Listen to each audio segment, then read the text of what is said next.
ಗುರು ರಾಘವೇಂದ್ರಾಯ ನಮಃ. ವಿಡಿಯೋ ನೋಡ್ತಿರೋ ಪ್ರತಿಯೊಬ್ಬರಿಗೂ ನಾನು ನಮಸ್ಕಾರಗಳನ್ನ ತಿಳಿಸ್ತಾ ಇವತ್ತಿನ ವಿಡಿಯೋದಲ್ಲಿ ತುಪ್ಪದ ದೀಪನ ರಾಯರಿಗೆ ಆಗಲಿ ಮನೆ ದೇವರಿಗೆ ಆಗಲಿ ಯಾಕೆ ಹಚ್ಚಬೇಕು, ಹಚ್ಚೋದ್ರಿಂದ ಏನೆಲ್ಲ ಲಾಭಗಳಾಗುತ್ತೆ, ಜೊತೆಗೆ ರಾಯರ ಮಠಗಳಲ್ಲಿ ಹೋಗಿ ತುಪ್ಪದ ದೀಪದಿಂದ ಆರತಿ ಮಾಡಿದಾಗ ಆ ದೀಪಗಳನ್ನ ಏನು ಮಾಡಬೇಕು ಅನ್ನೋದನ್ನ ತಿಳಿಸ್ಕೊಡ್ತಾ, ಹಾಗೆ ಎಷ್ಟೇ ಕಷ್ಟ ಬರಲಿ ರಾಯರ ಸೇವೆಗೆ ಅಂತ ನಿಂತಾಗ ಒಬ್ಳು ಭಕ್ತೆ ಅವಳು ಕಷ್ಟಗಳನ್ನೆಲ್ಲ ಲೆಕ್ಕಕ್ಕೆ ಹಾಕೊಳ್ಳದೆ ರಾಯರಿಗೆ ಪ್ರತಿ ಗುರುವಾರ ತುಪ್ಪದ ದೀಪನೇ ಹಚ್ಕೊಂಡು ಬಂದಿದ್ರಿಂದ ಅವಳು ಬದುಕಲಿ ಆದ ಪವಾಡ, ನೈಜ ಪವಾಡನ ನಾನು ಈ ವಿಡಿಯೋ ಮೂಲಕ ತಿಳಿಸ್ತೀನಿ. ಹಸುವಿನ ತುಪ್ಪಕ್ಕೆ ನಮ್ಮ ಸುತ್ತಮುತ್ತ ಇರುವಂತಹ ಒಂದು ಪಾಸಿಟಿವ್ ಎನರ್ಜಿನ ಆಕರ್ಷಣೆ ಮಾಡ್ಕೊಳ್ಳೋ ಶಕ್ತಿ ಇರುತ್ತಂತೆ. ಎಣ್ಣೆಗಿಂತ ತುಪ್ಪದ ದೀಪನೇ ಹೆಚ್ಚು ಶ್ರೇಷ್ಠ ಅಂತ ಶಾಸ್ತ್ರ ಗ್ರಂಥಗಳಲ್ಲಿ ಉಲ್ಲೇಖನ ಆಗಿದೆ. ಯಾಕಂತ ಅಂದರೆ ಎಣ್ಣೆ ದೀಪ ನಿಧಾನವಾಗಿ ಹೆಚ್ಚು ಸಮಯ ಉರಿಯುತ್ತೆ, ತುಪ್ಪದ ದೀಪ ಕಮ್ಮಿ ಸಮಯದಲ್ಲಿ ಉರಿಯುತ್ತೆ. ಮನೆಗಳಲ್ಲಿ ತುಂಬಾ ಹಿರಿಯರು ಹೇಳಿರೋ ಮಾತನ್ನ ನೀವು ಕೇಳಿರ್ಬೋದು. ಏನಾದರೂ ಕಷ್ಟಗಳು ಬರಲಿ, ಯಾರಿಗಾದ್ರೂ ಹುಷಾರ್ ತಪ್ಪಲಿ, ಮೊದಲು ಹೇಳೋ ಮಾತು ಅವರು, ಹೋಗು ಮನೆ ದೇವ್ರಿಗೆ ಮೊದಲು ಹೋಗಿ ತುಪ್ಪದಿಂದ ದೀಪ ಹಚ್ಚು, ಆ ತುಪ್ಪದ ದೀಪ ಉರ್ದ ಹಾಗೆ ನಿನ್ನ ಕಷ್ಟಗಳೆಲ್ಲ ಕಮ್ಮಿ ಆಗಲಿ ಅಂತ ಹೇಳ್ತಾರೆ. ನಾವು ರಾಯರಿಗೆ ತುಪ್ಪದ ದೀಪನ ಯಾಕೆ ಹಚ್ಚಬೇಕು ಅಂದರೆ, ತುಪ್ಪದ ದೀಪ ಹಚ್ಚೋದ್ರಿಂದ ರಾಯರು ಪ್ರಸನ್ನರಾಗ್ತಾರಂತೆ, ಪ್ರೀತ್ಯರ್ಥರಾಗ್ತಾರಂತೆ. ಈಗ ನಾವು ರಾಯರಿಗೆ ಇಷ್ಟ ಅಂತ ತುಳಸಿ ತಂದು ಹಾಕಲ್ವಾ, ಹಾಗೆ ಅವ್ರಿಗೆ ಇಷ್ಟ ಆಗಿರೋಂತಹ ನೈವೇದ್ಯಗಳನ್ನ ಮಾಡಲ್ವಾ, ಅವ್ರು ಪ್ರಸನ್ನರಾಗ್ಲಿ ಅಂತ ತುಪ್ಪದಿಂದ ದೀಪ ಹಚ್ಚಿದ್ರೆ ರಾಯರು ಕೂಡ ಪ್ರಸನ್ನರಾಗ್ತಾರಂತೆ, ನಮ್ಮ ಕಷ್ಟಗಳನ್ನ ಕಮ್ಮಿ ಮಾಡ್ತಾರಂತೆ. ಆ ಕಾರಣಕ್ಕೆ ನಾವು ರಾಯರಿಗೆ ಪ್ರತಿ ಗುರುವಾರ ತುಪ್ಪದ ದೀಪನ ಹಚ್ಚಬೇಕು. ಇನ್ನು ಪ್ರತಿನಿತ್ಯ ಹಚ್ಚೋದ್ರಿಂದ ಕೂಡ ಮನೆಯಲ್ಲಿ ಹಣಕಾಸಿನ ಸಮಸ್ಯೆ ದೂರ ಆಗೋದ್ರ ಜೊತೆಗೆ ಅಭಿವೃದ್ಧಿಯಾಗಿ ಸಕಲ ದುಃಖಗಳು ಕೂಡ ದೂರ ಆಗುತ್ತೆ. ಮತ್ತೆ ಸುಬ್ರಹ್ಮಣ್ಯೇಶ್ವರ ಸ್ವಾಮಿ ಹೆಸರಲ್ಲಿ ಕೂಡ ನಾವು ತುಪ್ಪದ ದೀಪನ ಹಚ್ಚೋದ್ರಿಂದ ಕುಜದೋಷ ಏನಾದ್ರು ಇದ್ರೆ ಅದು ಕೂಡ ದೂರ ಆಗುತ್ತೆ. ನವರಾತ್ರಿ ಸಮಯದಲ್ಲಿ ಅಮ್ಮನವ್ರಿಗೆ ತುಪ್ಪದ ದೀಪ ಹಚ್ಚೋದ್ರಿಂದ ಶತ್ರುಗಳ ಕಾಟ ಕೂಡ ದೂರ ಆಗುತ್ತೆ. ಮಹಾಲಕ್ಷ್ಮೀ ದೇವಿಗೆ ತುಪ್ಪದ ದೀಪ ಹಚ್ಚೋದ್ರಿಂದ ಅತ್ಯಂತ ಪ್ರಸನ್ನಳಾಗ್ತಾಳಂತೆ. ಹಾಗೆ ನಮ್ಮೆಲ್ಲ ಹಣಕಾಸಿನ ಸಮಸ್ಯೆಗಳು ಕೂಡ ದೂರ ಆಗುತ್ತಂತೆ. ಹೇಳ್ತಾ ಹೋದ್ರೆ ಸಾಕಷ್ಟಿದೆ. ದೇವ್ರಿಗೆ ತುಪ್ಪದ ದೀಪ ಹಚ್ಚೋದ್ರಿಂದ ಅನುಕೂಲನೇ ಹೊರತು ಅದರಿಂದ ಯಾವುದೇ ತೊಂದರೆಗಳು ಆಗಲ್ಲ. ಕೆಲವರು ಪ್ರತಿನಿತ್ಯ ಹಚ್ಚುತ್ತಾರೆ, ಕೆಲವರು ಗುರುವಾರ ಅವ್ರ ಮನೆ ದೇವ್ರ ವಾರ ಬಂದಾಗ ದೇವ್ರಿಗೆ ತುಪ್ಪದ ದೀಪನ ಹಚ್ಚುತ್ತಾರೆ. ನಾನು ಏಕಾದಶಿ ದಿನ ಮತ್ತೆ ಗುರುವಾರ ತುಪ್ಪದ ದೀಪನ ರಾಯರಿಗೆ ಹಚ್ಚುತ್ತೀನಿ. ಪ್ರತಿನಿತ್ಯ ನಮ್ಮ ಮನೆಗಳಲ್ಲಿ ರಾಯರಿಗಾಗ್ಲಿ ಮನೆ ದೇವ್ರಿಗಾಗ್ಲಿ ತುಪ್ಪದಿಂದ ದೀಪ ಹಚ್ಚುತ್ತೀವಿ ಅಂದ್ರೆ ಹಚ್ಬೋದು. ಇನ್ನೊಂದೇನಂದ್ರೆ ಈ ತುಪ್ಪದ ದೀಪ ಆರಿದ್ಮೇಲೂ ಕೂಡ ಅದ್ರದ್ದು ಎನರ್ಜಿ, ಪಾಸಿಟಿವ್ ಎನರ್ಜಿ ನಮ್ಮ ಸುತ್ತಮುತ್ತ ತುಂಬ ಗಂಟೆಗಳ ಕಾಲ ಇರುತ್ತಂತೆ. ನಾವು ಎಷ್ಟೋ ಬಾರಿ ದೀಪ ಹಚ್ಚಬೇಕು ದೇವ್ರಿಗೆ ಅಂತ ಹಚ್ಬಿಡ್ತೀವಿ, ಅದನ್ನ ಫೀಲ್ ಮಾಡಿ ನಾವು ನೋಡಲ್ಲ. ನೀವು ಅಬ್ಸರ್ವ್ ಮಾಡಿ, ಎಣ್ಣೆಯಿಂದ ದೀಪ ಹಚ್ಚಿದಾಗ ನಿಮ್ಮ ಸುತ್ತಮುತ್ತ ಇರೋ ವಾತಾವರಣಕ್ಕೂ ಅದೇ ತುಪ್ಪದಿಂದ ದೀಪ ಹಚ್ಚಿದಾಗ ನಿಮ್ಮ ಸುತ್ತಮುತ್ತ ಇರೋ ವಾತಾವರಣಕ್ಕೂ ತುಂಬ ಅಂದರೆ ತುಂಬ ಡಿಫ್ರೆನ್ಸ್ ಇರುತ್ತೆ. ಫೀಲ್ ಮಾಡಿ ನೋಡಿದಾಗ ಆ ಅನುಭವ ನಿಮಗೂ ಕೂಡ ಆಗುತ್ತೆ. ತುಪ್ಪ ಅಂದ ತಕ್ಷಣ ರೇಟು ಜಾಸ್ತಿ ಇರುತ್ತೆ.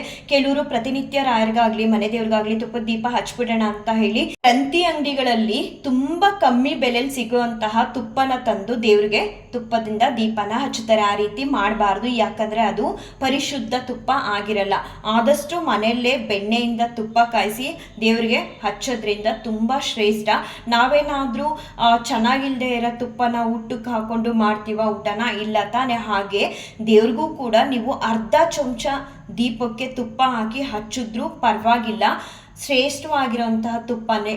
ಮನೇಲಿ ಕಾಯಿಸೋಕ್ಕಾಗಲಿಲ್ಲ ಅಂದರೂ ಒಳ್ಳೆ ಕ್ವಾಲಿಟಿ ಇರೋಂತಹ ತುಪ್ಪಗಳು ಬೇರೆ ಕಡೆ ಸಿಗುತ್ತೆ, ತಗೊಂಡು ನೀವು ಹಚ್ಬೋದು. ನಾನು ಏಕಾದಶಿ ಮತ್ತು ಗುರುವಾರ ನಂದಿನಿ ತುಪ್ಪನೇ ಹಚ್ಚೋದು. ನನಗೆ ತುಪ್ಪ ಮಾಡೋದಕ್ಕೆ ಇನ್ನೂ ಬರಲ್ಲ, ಆ ಕಾರಣಕ್ಕೆ ನಾನು ಹೊರಗಡೆಯಿಂದ ತಂದು ನಂದಿನಿ ತುಪ್ಪನ ಹಚ್ತೀನಿ.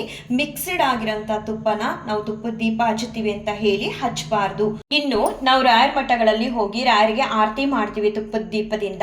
ತುಂಬ ಚಿಕ್ಕ ದೀಪ ತೊಗೊಂಡು ಹೋಗಿರ್ತೀವಲ್ವಾ, ಅದು ತುಂಬ ಕಮ್ಮಿ ಸಮಯದಲ್ಲಿ ಉರಿಯುತ್ತೆ. ಅವಾಗಲೇ ಹೇಳ್ದಾಗೆ ಒಂದು 10 ನಿಮಿಷ ರಾಯರಿಗೆ ಆರತಿ ಮಾಡಿಬಿಟ್ಟು ಅಲ್ಲೇ ಒಂದು ಕಡೆ ಕೂತ್ಕೊಂಡು ರಾಯರ ಹತ್ರ ನಿಮ್ಮ ಕಷ್ಟಗಳನ್ನೆಲ್ಲ ಹೇಳ್ಕೊಳ್ತೀರಿ, ಇಲ್ಲ ರಾಯರ ನಾಮಸ್ಮರಣೆನ ಮಾಡ್ತೀರಿ. ತುಂಬ ಚಿಕ್ಕ ದೀಪ ಆಗಿರೋದ್ರಿಂದ ಬೇಗ ಉರಿದು ನೀವು ವಾಪಸ್ ಮನೆಗೆ ತೊಗೊಂಡು ಬರ್ಬೋದು. ಇನ್ನೂ ಕೆಲವರು ಮನೆಗಳಲ್ಲಿ ತುಪ್ಪದ ದೀಪನ ಹಚ್ಚಕ್ಕಾಗಲ್ಲ, ಮನೇಲಿ ರಾಯರ್ನಿಟ್ಟು ಪೂಜಿಸೋದಕ್ಕೆ ಬಿಡಲ್ಲ ಆದರೂ ಮನಸ್ಸಲ್ಲಿ ನಾವು ರಾಯರಿಗೆ ತುಪ್ಪದ ದೀಪ ಹಚ್ಚಬೇಕು ಅಂತ ಅಂದ್ಕೊಂಡಿರ್ತೀರಲ್ಲ, ಅಂಥವ್ರು ಒಂದು 5 ಮಣ್ಣಿನ ದೀಪಗಳನ್ನ ತೊಗೊಂಡು ಹೋಗ್ಬಿಟ್ಟು ಪ್ರತಿ ಗುರುವಾರ ಹಚ್ಚಾದ್ಮೇಲೆ ಅದು ಉರಿಯೋವರೆಗೂ ಅಲ್ಲೇ ಕಾಯೋದಕ್ಕಾಗಲ್ಲ, ಹೆಚ್ಚು ಸಮಯ ಹಿಡಿಯೋದ್ರಿಂದ ದೀಪಗಳು ಮಣ್ಣೊಂದು ದೊಡ್ಡದಿರುತ್ತೆ. ಏನು ಮಾಡಿ ಅಂದರೆ ಅಲ್ಲಿರೋ ಅರ್ಚಕರಿಗೆ ಹೇಳಿ, ನಾಳೆ ಬಂದು ತೊಗೊಳ್ತೀವಿ, ಇಲ್ಲ ಮುಂದಿನ ಗುರುವಾರ ಬರ್ತೀವಿ. ಈಗ 5 ಗುರುವಾರ 9 ಗುರುವಾರ ಈ ಥರ ಹಚ್ಚುತ್ತಿರ್ತೀರಲ್ವಾ, ಪ್ರತಿ ಗುರುವಾರ ಹೊಸ ದೀಪಗಳನ್ನ ತೊಗೊಂಡು ಹೋಗೋಕ್ಕಾಗಲ್ಲ. ಆ ಕಾರಣಕ್ಕೆ ಅರ್ಚಕರಿಗೆ ಹೇಳಿ ಒಂದು ಕಡೆ ಎತ್ತಿಡ್ಸಿರಿ, ಇಲ್ಲ ನೆಕ್ಸ್ಟ್ ಡೇ ಹೋಗಿ ದೀಪಗಳನ್ನ ತೊಗೊಂಡು ಬಂದು ಮನೇಲಿ ಇಟ್ಕೊಳ್ಳಿ. ಈ ಕಥೆನ ನಾನು ತುಂಬ ಹಳೆ ವಿಡಿಯೋದಲ್ಲೇ ಹೇಳಿದ್ದೀನಿ, ಆದರೂ ತುಪ್ಪ ಅನ್ನೋ ವಿಚಾರ ಬಂದಿದ್ರಿಂದ ಇನ್ನೊಂದು ಬಾರಿ ಹೇಳ್ತಿದ್ದೀನಿ. ಇದು ಸತ್ಯ ಘಟನೆ. ಅತ್ತೆ ಸೊಸೆ ಇರ್ತಾರೆ ಒಂದೂರಲ್ಲಿ. ಅತ್ತೆ ಸೊಸೆ ಬಂದಾಗ ತುಂಬ ಚೆನ್ನಾಗಿ ಮೊದಲು ನೋಡ್ಕೊಳ್ತಿರ್ತಾರೆ. ಆಮೇಲೆ ಸೊಸೆ ಮೇಲೆ ಜಲಸ್ ಅನ್ನೋದು ಶುರುವಾಗುತ್ತೆ. ಯಾಕೆ ಅಂತ ಅಂದರೆ ಅವಳು ಮನೆ ಮಂದಿಗೆಲ್ಲ ತುಂಬ ಇಷ್ಟ ಆಗ್ತಿರ್ತಾಳಂತೆ. ಬೇರೆ ಮೆಂಬರ್ಸ್ ಇರ್ತಾರಲ್ಲ ಮನೇಲಿ, ಅಕ್ಕ ತಂಗಿ ಮಾವ ಈ ಥರ ಎಲ್ರಿಗೂ ಅವಳು ತುಂಬ ಕನೆಕ್ಟ್ ಆಗಿ ಎಲ್ಲರೂ ಕೂಡ ಅವಳನ್ನ ಹೆಚ್ಚು ಪ್ರೀತಿ ಮಾಡ್ತಿರ್ತಾರಂತೆ. ಜೊತೆಗೆ ಅವ್ರ ಹಸ್ಬೆಂಡ್ ಕೂಡ ಅವಳು ಹೇಳಿದ ಮಾತನ್ನೇ ಕೇಳ್ತಿರ್ತಾರಂತೆ. ಇದನ್ನು ನೋಡಿ ಸಹಿಸಕ್ಕಾಗದೆ ಅತ್ತೆ ಏನು ಮಾಡ್ತಾಳೆ, ಅವಳ ಗಂಡನ ಮೇಲೆ ಮನೇಲಿ ಉಳಿದಿದ್ದಂತಹ ಬೇರೆ ಮೆಂಬರ್ಸ್ಗೆ ಇವಳ ಬಗ್ಗೆ ಇಲ್ಲದೆ ಇರೋದೆಲ್ಲ ಕೆಟ್ಟದನ್ನು ಹೇಳಿ ಇವಳು ಕೆಟ್ಟವಳು ಅಂತ ತಿಳಿಸಿ ಅವಳನ್ನ ಕೆಟ್ಟವಳನ್ನಾಗಿ ತೋರಿಸ್ಬಿಡ್ತಾಳೆ. ಎಲ್ಲರೂ ಕಣ್ಗೂ ಅವಳು ಕೆಟ್ಟವಳಾಗಿ ಕಾಣ್ತಾಳೆ. ಇಷ್ಟು ಕೆಟ್ಟವಳನ್ನ ನಮ್ಮ ಮನೇಲಿ ಇಟ್ಕೊಳ್ಳೋದು ಬೇಡ, ಮನೆಯಿಂದ ಆಚೆ ಹಾಕೋಣ ಅಂತ ಹೇಳ್ಬಿಟ್ಟು ಅವಳನ್ನ ಮನೆ ಮುಂದೆನೆ ಇರೋ ಒಂದು ಹಳೆ ಮನೇಲಿ ಕೂಡ ಹಾಕ್ತಾರೆ. ಸರಿಯಾಗಿ ಊಟ ತಿಂಡಿ ಕೊಡ್ತಿರಲ್ಲ, ಕೊಟ್ಟರು 2 ದಿನಕ್ಕೋ 3 ದಿನಕ್ಕೋ ಕೊಡ್ತಿರ್ತಾರೆ. ಅವಳು ಆಚೆ ಬರ ಹಾಗಿರಲ್ಲ, ತುಂಬ ಕುಗ್ಗೋಗಿರ್ತಾಳೆ ಅವಳು. ಆದರೂ ಕೂಡ ರಾಯರ ನಾಮಸ್ಮರಣೆನ ಮಾಡ್ತಾ ಇರ್ತಾಳೆ. ಯಾವಾಗಲೂ ಊಟ ತಿಂಡಿ ಕೊಡ್ತಿರ್ತಾರಲ್ಲ 3 ದಿನಕ್ಕೋ 2 ದಿನಕ್ಕೋ, ಆ ಸಮಯದಲ್ಲಿ ಹಿಂದಿನ ಕಾಲದಲ್ಲೆಲ್ಲ ಸಾತ್ವಿಕವಾದ ಆಹಾರ ಅಂತ ಅಂದರೆ 1 ಸ್ಪೂನ್ ತುಪ್ಪ ಹಾಕಿ ಕೊಡ್ತಾನೆ ಇದ್ರು ಊಟಕ್ಕೆ.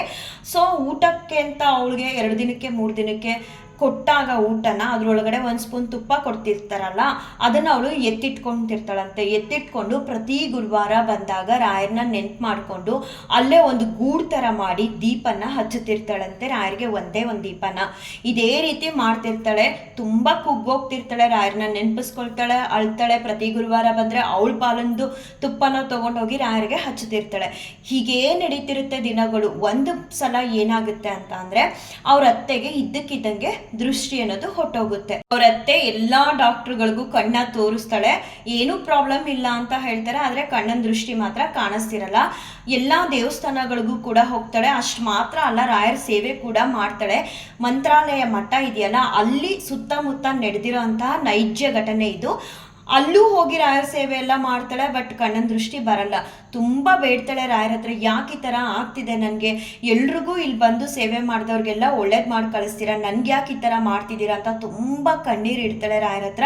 ಆಗ ರಾಯರು ಒಂದಿನ ಕನಸಲ್ಲಿ ಬಂದು ಅವಳಿಗೆ ಹೇಳ್ತಾರಂತೆ, ನಿನ್ನ ಮನೇಲೇ ಇದೆ ಔಷಧಿ, ನೀನು ಹೋಗು, ಇನ್ನು ಮುಂದೆ ನಿನ್ನ ಕಣ್ಣನ ದೃಷ್ಟಿ ಸರಿಯಾಗುತ್ತೆ ಅಂತ ಹೇಳಿ ಮಂತ್ರಾಲಯದಿಂದ ಕಳಿಸ್ತಾರಂತೆ. ಅವಳು ಮನೆಗೆ ಬಂದು ರಾಯರು ತಿಳಿಸಿದಂತಹ ಕನಸಲ್ಲಿ ವಿಚಾರನ ಎಲ್ರಿಗೂ ಹೇಳ್ತಾಳಂತೆ. ಮನೇಲಿ ಎಲ್ಲರೂ ಕೂಡ ಎಲ್ಲ ಜಾಗದಲ್ಲೂ ಏನು ಔಷಧಿ ಅಂತ ಹುಡುಕ್ತಾರಂತೆ, ಎಲ್ಲೂ ಕೂಡ ಸಿಗಲ್ಲ. ಎಲ್ಲಿ ಇದೆ ಈ ಔಷಧಿ ಅಂತ ಹೇಳಿ ಅವ್ರ ಸೊಸೆನ ಕೂಡಾಕಿರ್ತಾರಲ್ಲ, ಆ ಮನೆಗೂ ಕೂಡ ಹೋಗಿ ನೋಡೋಣ ಅಂತ ನೋಡಿದಾಗ ಅವಳು ಒಂದು ದೀಪ ಹಚ್ಚುತ್ತಿರ್ತಾಳಲ್ಲ, ಅದು ಆರೋಗ್ಬಾರ್ದು ಅಂತ ಎಲೆಗಳನ್ನೋ ಅಂಚೋ ನನಗೆ ಪರ್ಫೆಕ್ಟ್ ಆಗಿ ಗೊತ್ತಿಲ್ಲ, ಮರ್ತೋಗಿದೆ, ಅದನ್ನ ಕೊಟ್ಟಿರ್ತಾಳಂತೆ ದೀಪ ಆಫ್ ಆಗಬಾರ್ದು ಅಂತ. ಆ ತುಪ್ಪ ಉರ್ದು ಆ ಕಪ್ಪೇನಿದೆ ಆ ಅಂಚು ಮೇಲೋ ಅಥವಾ ಎಲೆ ಮೇಲೋ ಕೂತಿರುತ್ತಂತೆ. ಅದೇ ಔಷಧಿ ಅನ್ನೋದು ಆಗ ಅವ್ರಿಗೆ ಅರ್ಥ ಆಗುತ್ತಂತೆ. ಆ ಔಷಧಿನ ಹಚ್ಚುತ್ತಾ ಅವಳ ಕಣ್ಣಿನ ದೃಷ್ಟಿ ಸರಿಯಾಗುತ್ತಂತೆ. ಅಷ್ಟು ಮಾತ್ರ ಅಲ್ಲ, ಅವಳಿಗೆ ಅರಿವಾಗುತ್ತಂತೆ, ನಾನು ನನ್ನ ಸೊಸೆಗೆ ತೊಂದರೆ ಕೊಟ್ಟಿದ್ಕೆ ರಾಯರು ನನ್ನ ಕಣ್ಣಿನ ದೃಷ್ಟಿನ ಈ ರೀತಿ ಮಾಡಿದ್ರು, ಇನ್ನು ಮುಂದೆ ಆ ರೀತಿ ಅವಳಿಗೆ ಮಾಡಬಾರ್ದು ಅಂತ ಹೇಳಿ ಅವಳನ್ನ ಕ್ಷಮೆ ಕೇಳಿ ಮನೆಗೆ ಕರ್ಕೊಂಡು ಬರ್ತಾರಂತೆ.